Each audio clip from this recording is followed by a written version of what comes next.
Hello students, welcome back to my channel. कैसे हो आप सब? उम्मीद करती हूँ बेटा सभी अच्छे होंगे और अपना ख्याल भी रख रहे होंगे। तो बेटा जो आज का हमारा योगा का टॉपिक है वो क्या है? मत्स्यासन, ठीक है, यानी कि फिश पोस्चर। और बेटा ये हमारी लास्ट यूनिट है, अपर सेकेंडरी स्टेज बोल सकते हो इसको, अपर प्राइमरी स्टेज की सॉरी, और सेकेंडरी स्टेज की सेम। फर्स्ट यूनिट तो सेम ही है, और ये जो कि आसन आ रहे हैं इसमें ये कॉमन भी है, कुछ एक दो हैं जो उसमें अलग है, तो उनको मैं आपको करा दूंगी, ठीक है। तो मत्स्य मीन्स क्या होता है बेटा? फिश, ठीक है। In this asana the body takes the posture of floating fish, ठीक है। तो इसमें जो होती है बेटा हमारी बॉडी है जो आसन बनाती है, इसमें एक तैरती हुई मछली होती है, उसी तरीके का आकार लेती है, ठीक है। इसलिए इसका नाम क्या पड़ गया? मत्स्यासन, ठीक है। तो आप यहाँ पर देख भी रहे हो, ये फाइनल पोजीशन होती है जब हमें जिस तरीके का पोस्चर बनाना होता है, ठीक है। तो इसको परफॉर्म कैसे करते हैं बेटा, ये भी ध्यान रखना हो। तो यहाँ से क्वेश्चन बन सकता है कि मत्स्य आसन को परफॉर्म करने के लिए सबसे पहले हमें कौन से आसन में बैठना होगा, ठीक है। तो सबसे पहले क्या करना है? पद्मासन में आपको बैठना है, जैसे ये बैठे हुए हैं, ठीक है। फिर क्या करना है? अपनी कमर को, ठीक है, बेंड करना है, पीछे की तरफ झुकाना है, supporting the body with the arms and elbow. फिर क्या करना है बेटा आपको? अपनी एल्बो की सहायता से, डायग्राम से बताती हूँ, एल्बो की सहायता से क्या करना है? पीछे की तरफ इनको लेकर जाना अपनी बॉडी को, ठीक है। और फिर हेड को क्या करना है? बिल्कुल मिडल पार्ट को ग्राउंड से टच कराना है। फिर अपने हैंड्स को आगे ले आना है, और जो आपके टोज थे हाथ के, उसके पैर के, उनको पकड़ लेना है, ठीक है। और जो ये आपका धड़ है बेटा उसको ऊपर उठाए रखना है, और 5 से 10 सेकंड के लिए इसी में आपको रहना है पोजीशन में। फिर रिलीज करते हुए क्या करना होगा?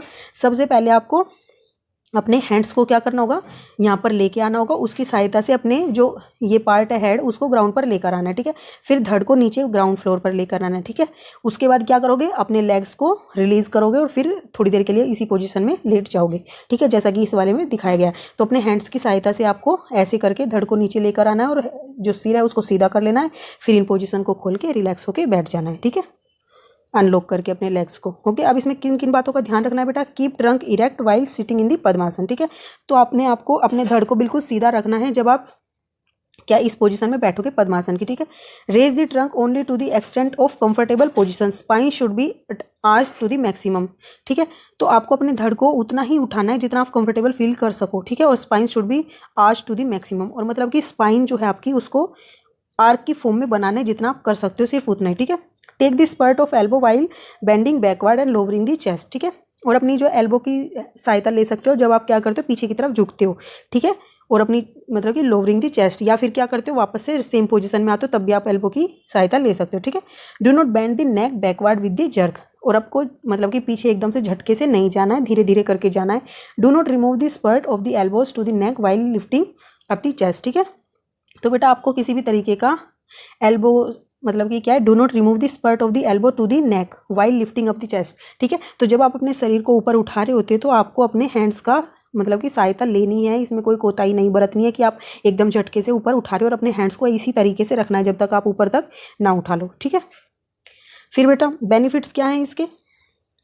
This posture 1 minute, this posture has therapeutic value for the mild बैकएक और फटीक। तो बेटा किसी भी तरीके की थकावट होती है जो थोड़ी बहुत, या कमर में दर्द होता है, तो उसके लिए थेरेपेटिक वैल्यू है, यानी कि चिकित्सक तरीके से एक तरीके से ये इलाज कर देता है उसका।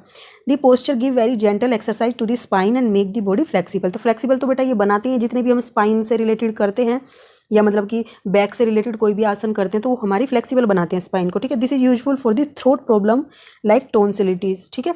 तो ये इंपॉर्टेंट हो जाती है बेटा लाइन, ये अलग है और यूनिक है इसके लिए। तो जो हमारी गले से रिलेटेड कोई भी समस्या होती है, टॉन्सिल्स होते हैं, उनको सही करने में ये हेल्पफुल होता है, ठीक है। कौन सा आसन है बेटा? मत्स्यासन की, ठीक है। It reduce the anxiety and induce the feeling of floating. तो इससे हमें बेटा करके एंग्जाइटी दूर होती है और एक हल्केपन की फीलिंग आती है, ठीक है।